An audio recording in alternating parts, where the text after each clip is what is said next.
Sure. Alright, this is Uncle Dan's guide on how to inflate a ball.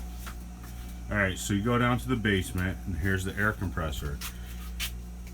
You see the on-off switch? Well, first thing you're going to do is check that dial. If the dial reads 0, you're going to need some air. If it reads 100, you're good. Okay? So, now, you see that gauge right there. If that gauge is at 0, it means there's no air in the system. So we're going to turn the valve on to turn the air on. So this is off. That's on, right? Now, you see there's air in the valve. Now, if there's not air, you just turn the switch on. Just make sure not to do that while the dryer is going, because it will trip the breaker.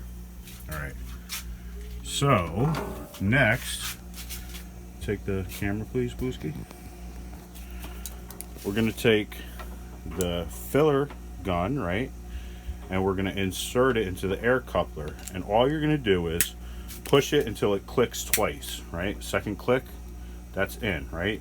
If you want to take it out, you just press the button. Doesn't come out all the way, press the button a second time, right? So in 1 click, in 2 clicks.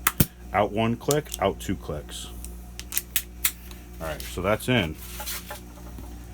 Now, let's see, you get a little saliva on the tip. Push it in.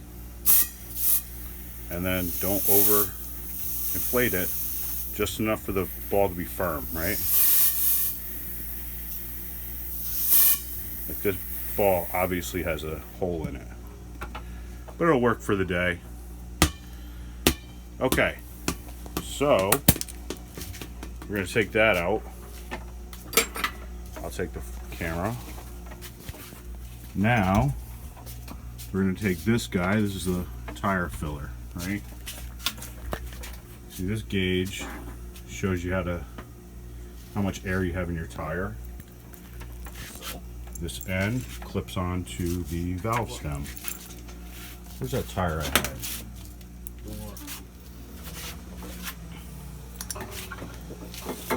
So again, tire inflator, 1 click, 2 clicks, right?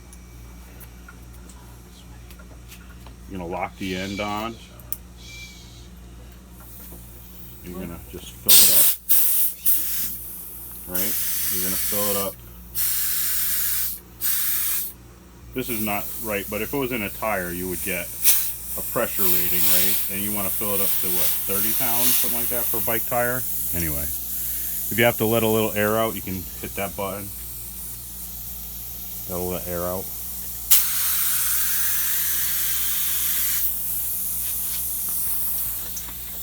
Take it off. That's done. 1 click, 2 clicks, that's off. And then the important part is just turn the valve off when you're done. That's it.